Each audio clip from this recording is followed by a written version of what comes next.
Assalamu alaikum wa rahmatullahi wa barakatuh. All praise is due to Allah. We praise Him, we seek His help, and we ask for His forgiveness. We take refuge with Allah from the evil of ourselves and from the evil consequence of our evil actions. I'm Abdurahim Green, and you're joining me for the proof that Islam is the truth. Now today we're going to be talking about the preservation of the hadith and the sayings of the Prophet Muhammad sallallahu alaihi wasallam. May God's peace and blessings be upon him. And in the last episode we talked about the remarkable oral transmission and memorization of the Quran. How children as young as 7 years old, even younger than that, have memorized the entire Quran. And by the way, some of them don't even speak Arabic. There's no book in the world like that. But the Quran is not the only source of guidance for Muslims. We also need the Sunnah and the living example of the Prophet Muhammad in order to fully comprehend and understand the religion of Islam. And we're going to examine today how the scholars of Islam have painstakingly preserved and authenticated the sayings of the Prophet Muhammad. So that's our task today, to talk about that. Just to remind ourselves about the ancient times when the Prophet Muhammad sallallahu alaihi wasallam and his companions were living. As Michael Zwelter, he notes that in ancient times when writing was scarcely used, memory and oral transmission was exercised and strengthened to a degree now almost known. It was very common in those days for people to memorize and to transmit the sayings of their ancestors in an oral form, much more so than in a written form. And therefore, the ability to memorize accurately was much more strongly formed than it is today. Many people today don't really fully comprehend because we are not really used to that method of retaining information. And therefore, in terms of memory and training our memory, it tends to be very weak. We prefer to record things on our hard disk, for example, or on bits of paper. But in those days, people tended to memorize things in their minds. Now, first of all, sometimes we find that people have not fully comprehended the importance of the Sunnah of the Prophet. What is this Sunnah of the Prophet? What do we mean by Sunnah? Well, the word Sunnah in Arabic means way. It's the prophetic way. The way that the Prophet Muhammad sallallahu alaihi wasallam, may God's peace and blessings be upon him, the things that he said, the things that he did, and the things that he approved of, all of this is called the Sunnah. And the Sunnah is preserved in what is called the Hadith. Hadith means literally story. The Quran is also referred to as a hadith. In fact, it is the best hadith, the best story, the best narration. But generally in Islamic law, the sayings of the Prophet Muhammad, the Sunnah of the Prophet Muhammad, is recorded in the hadith. So the hadith is the term for those things or those writings in which the actions, the sayings, the approvals of the Prophet sallallahu alaihi wasallam, the Prophet Muhammad, may God's peace and blessings be upon him, were recorded. Now there are numerous books of hadith because of course there are so many things that the Prophet Muhammad, may God's peace and blessings be upon him, said, and so many things he did. We have to remember that the message, the messengership and the prophethood of Muhammad, may God's peace and blessings be upon him, lasted a period of 23 years. So that's a lot of stuff. 23 years of what the Prophet did, what he said, what he approved of. So there are, of course, so many narrations, so many hadith of the Prophet Muhammad. And the whole issue of the hadith is compounded by the fact that many people, after the death of the Prophet Muhammad, may God's peace and blessings be upon him, began to fabricate and began to invent lies about the Prophet. And they began to say that the Prophet Muhammad, may God's peace and blessings be upon him, said this, and the Prophet Muhammad said that. You can imagine, every person who sold rice, for example, realized that, well, a good way to sell more rice is by saying, the Prophet said, eat rice. Rice is good for you. So if everyone thinks that rice is good for you and that the Prophet said that, then more and more people are going to buy rice. So also rulers try to justify their actions, sometimes their wrong actions, by invented hadiths and sayings of the Prophet Muhammad. So what developed in the Muslim world, and we're going to talk about that, is a science, a very amazing science, through which and by which we could distinguish what are the true and what are the false sayings of the Prophet Muhammad. And all of this gives us added conviction that when we talk about the religion of Islam, we're talking about something verifiable. We're talking about something authentic.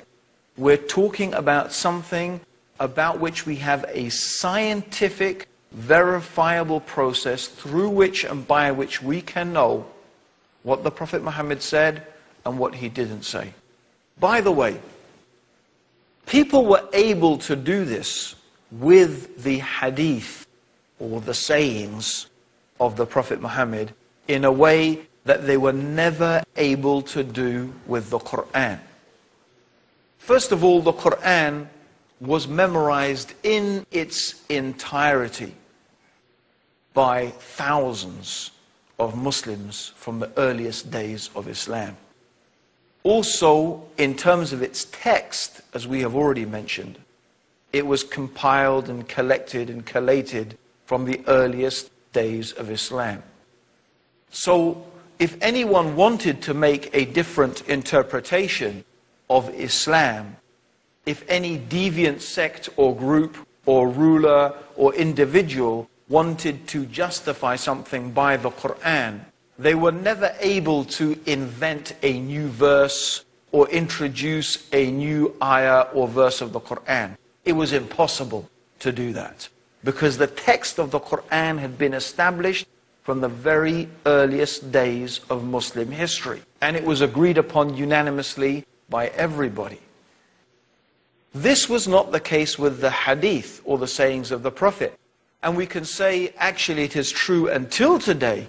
We still have numerous books of the hadith of the Prophet. And we do not have any single book where all of the authentic hadith of the Prophet have been compiled in one place. We do have a collection of hadith that is rigorously and highly authenticated, and it is considered to be the most authentic textual reference in the religion of Islam after the Quran, and that is known as Sahih al-Bukhari. Sahih means good, sound, authentic. And al-Bukhari is the name of the imam or the scholar who collected these various traditions and sayings of the Prophet Muhammad, may God's peace and blessings be upon him. The next most authentic collection of prophetic traditions after Sahih al-Bukhari is Sahih Muslim. Again, that means the authentic and sound collection, but this time it was a collection that was compiled by Imam Muslim. He was also a very great scholar. The Quran says many times, Ya ayyuhalladhina amanu atiyu Allah wa atiyu Rasul, which means, O you who believe, obey Allah and obey the Messenger. And we're going to talk a little bit more about that after the break. So don't go away. Join us for the preservation of the sayings of the Prophet in our series, The Proof That Islam is the Truth. Assalamu alaikum.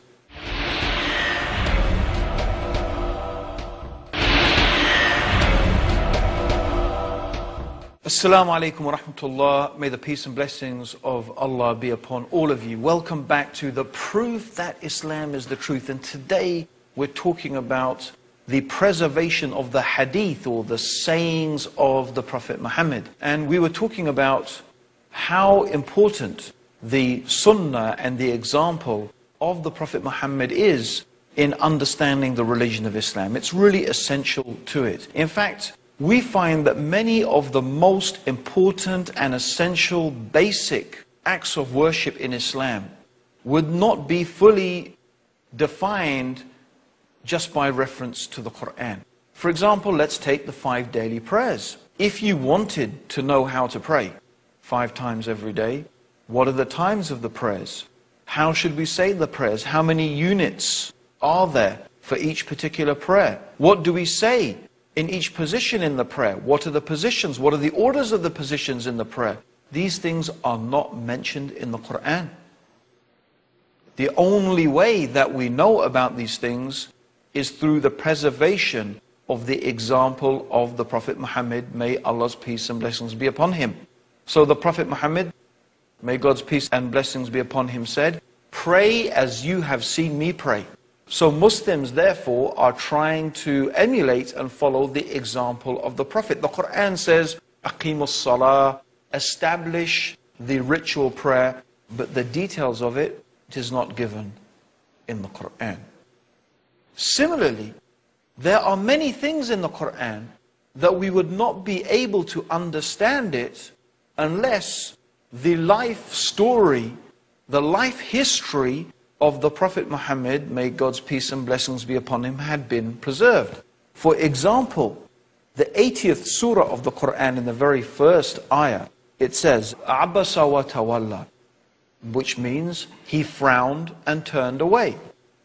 Who frowned? Who turned away from who? What is this talking about? Unless we know the seerah and the life history of the Prophet Muhammad, may God's peace and blessings be upon him, we will be clueless about what this is actually referring to. And I'm only giving one of many, many examples in the Quran. In fact, the Quran itself stresses the importance of referring to the Prophet Muhammad, may God's peace and blessings be upon him, many, many times. Indeed, in one particular verse, Allah swears by himself. Nay, no, by Allah, they can have no faith. Their faith is not true, it's not real, unless they make you, Muhammad, a judge in all disputes between them, and find no resistance in their hearts, and submit with the fullest submission. In this verse, Allah is making it very clear that if a person is truly a believer in Allah, and a believer in the last day, they will make the Prophet Muhammad, may God's peace and blessings be upon him, a judge in their disputes. And they will be happy with his decisions. Also, Allah subhanahu wa ta'ala tells us in the Quran that whatever the Prophet gives you, you must take it. Whatever the Prophet orders you to leave, you must leave it. The Quran tells us that the Prophet Muhammad, may God's peace and blessings be upon him, did not speak from his own desires. It is nothing except a revelation that has been revealed. So these references in the Quran make it absolutely clear that the Sunnah, the example of the Prophet Muhammad, is an intrinsic part of understanding the religion of Islam. Now let's look at some of the ways in which the Sunnah of the Prophet Muhammad has been preserved. First of all, the Sunnah, or the example of the Prophet, is a very practical thing. Let's remember this. For Muslims, the Prophet Muhammad is the best example of how to be as a human being. In fact, the Quran references that in the 33rd chapter of the Quran, in the 21st ayah. The Quran tells us, the meaning of which is, "Verily, most certainly, in the messenger of God is a most excellent example for anyone who believes in God and the last day." So the Quran is telling us that in the example, in the life, in the pattern of the Prophet Muhammad, may God's peace and blessings be upon him, is a good example. A way to follow for anyone who believes in God in the last day. So Muslims, of course, they believe in Allah. And they believe in the last day, the day of judgment. The accountability, the hellfire, the paradise. They believe in that. So therefore they will try their best to emulate the example, the manners, the behavior of the blessed Prophet Muhammad sallallahu alaihi wasallam. So the sunnah, the example of the Prophet, was applied in people's lives. It was not only memorized in the sense that I heard the Prophet say this, I saw the Prophet do that. They themselves applied it practically. For example, the Prophet Muhammad, may God's peace and blessings be upon him, said, if it wasn't a burden, if it wasn't going to be such a difficult thing for my nation, I would have made the use of the toothstick, brushing the teeth, an obligation upon the Muslim nation. And the Prophet himself used to frequently use the toothstick. He used to use it in the morning, in the evening, before he came out of the house, before he prayed. And his companions practically followed that example. And that practical example was followed by their children. And that was followed by their children. And so they would say, well, we saw the Prophet Muhammad do this, and we saw the Prophet Muhammad sallallahu alaihi wasallam do this, and this is what he told us to do. So it is not, remember, it is not merely memorizing some academic thing. It's an actual practical application in one's everyday life. So this is one of the ways in which the sunnah of the Prophet was preserved. And just in reference to this, I remember that my dad always taught me a saying. My dad, Gavin Green, he taught me a saying that his dad taught him, and probably his dad taught him. And that was a little phrase he uses, R-A-U. R-A-U is an acronym for return after use. Meaning when you have used something, make sure you put it back where you found it in the first place. Return after use. So actually what we find is here is a chain of transmission.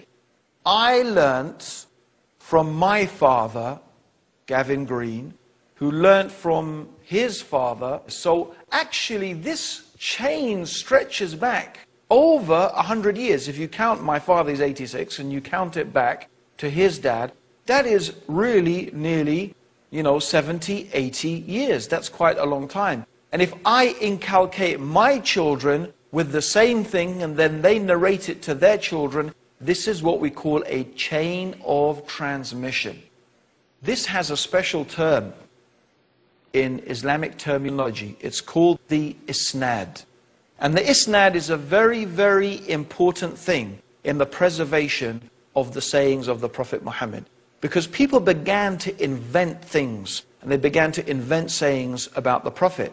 So some of the companions, they said, okay, we will not accept anymore anyone coming along and saying, I heard the Prophet say this, I heard the Prophet said that. No, we want to know which companion of the Prophet Muhammad did you hear this from?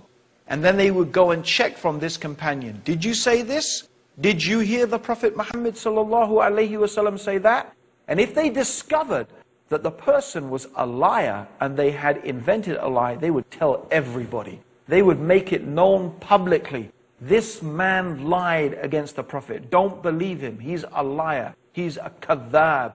He's an inventor of hadith of the Prophet. And one of the most strong hadith of the Prophet that is through a mutawatir transmission, and we mentioned what mutawatir is previously, is that whoever lies about me intentionally, let them put their seat in the hellfire. Whoever intentionally invents a lie against the Prophet, they are going to be destined to be burned in hell. It's a very, very severe thing. So nobody should go around inventing things and saying the Prophet Muhammad sallallahu alaihi wasallam said this and the Prophet Muhammad said that.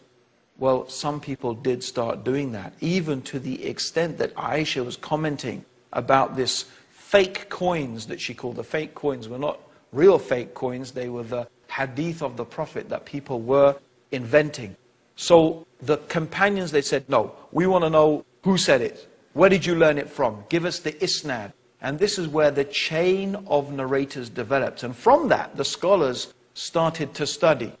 Did this person meet that person? Was he truthful? Was he honest? Did he have a good memory?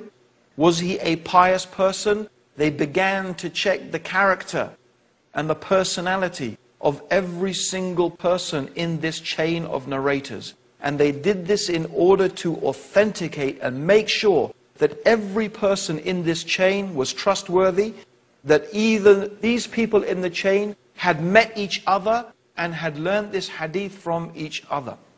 And they did all of this to ensure that there was a process in place through which and by which we could determine who and what were the things that the Prophet Muhammad, may God's peace and blessings be upon him, what did he really say, and what are the things that we have some doubts about whether he said it or not, and what things that, have been invented and lies attributed to the Prophet Muhammad sallallahu alaihi wasallam. Of course, this is really a very huge and extensive subject. It's really a science. It's something that people have dedicated their whole lives to, is to studying the science of the transmission and the accurate and authentic transmission of the sayings of the Prophet Muhammad. But of course, there have been scholars throughout the ages, Muslim scholars, who have dedicated their lives to this science. And they have compiled books, authentic books, like those I have already mentioned, like Sahih al-Bukhari and Sahih Muslim and the Sunan of Abu Dawud and the Sunan of Nasa'i. There are, anyway, a number of collections of books. When I say collections, but they are books where the hadith of the Prophet have been collected and they have been authenticated by the scholars of the hadith. So like I say, it is a very extensive subject, but all of this is to assure us that when we say a hadith of the Prophet is authentic, it's sahih, you can be sure that it is something the Prophet Muhammad really did say or he really did do. That's it for this episode, the preservation of the hadith of the Prophet. I hope you're going to join us next time for our proof that Islam is the truth.